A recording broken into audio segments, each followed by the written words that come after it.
When we talk about the economy and our current recession, we use big, long-established numbers. The unemployment rate, gross domestic product, the Dow Jones average. But ultimately, those numbers affect people on a small scale in very real ways all across this country.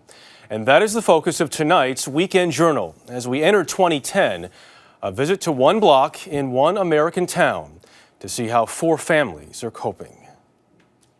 I haven't seen fear like this about money in my entire lifetime. Jen Singer lives on an upper middle class block in central New Jersey.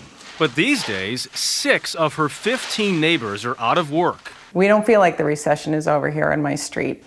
Jen is a freelance writer.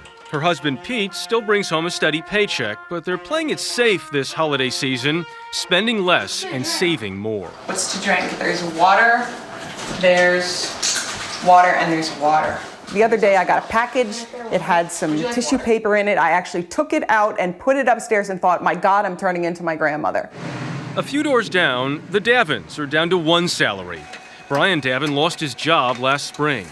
Grace Davin works from home, but with 4 college-bound kids and a hefty mortgage, money is tight. How much of this do the kids understand? I think the older ones really get it. They end up buying their own school clothes this year with their own babysitting money. Without extra money for entertainment, they're spending more time together at home, chipping in on little chores like painting signs for Cub Scouts or creating a home theater. It's turned into something fun that the kids have enjoyed. We've done family movie nights now. And the kids love it. They're like, this is great. Can we do this again next week? But the grinding reality is the job hunt is tough, and a near miss can really sting. Well, it's hard to watch when you see your husband getting excited and then he gets a phone call that it wasn't, he wasn't chosen, and it's got to be disappointing for him, and you feel for him. Next-door neighbor Bob Schroet saw his job loss as an opportunity. After 28 years in corporate America, he dug into his savings and bought a toy store.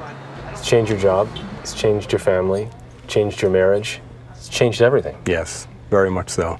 It was a bold move, especially since the layoff, he says, felt like a seismic event. There was a moment of a lot of disbelief on my part when it did happen. And after 28 years.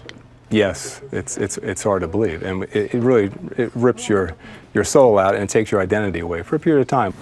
Bob's wife, Janet, was a stay-at-home mother. Now she's still in charge of the house and kids. And they should begin any day, yeah. But she's also a full-time partner in the business. I have 0 downtime. And 0 time just for yourself. I have no time for myself at all anymore. Any free time I have, if my kids are awake, I try to spend time with them because I have the mom guilt now.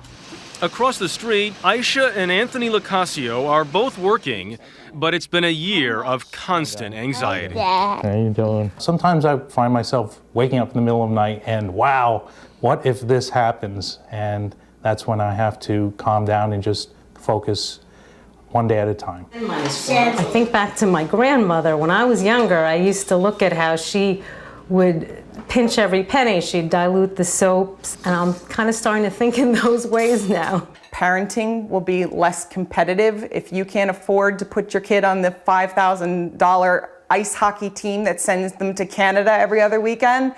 Maybe that's a good thing. Our parents did this with twice as many children as we did, or more. Yeah. And they made it happen. When you hear the stories of other families that are in much more difficult situations than you are, you can't help but say, you know what, we can get through this.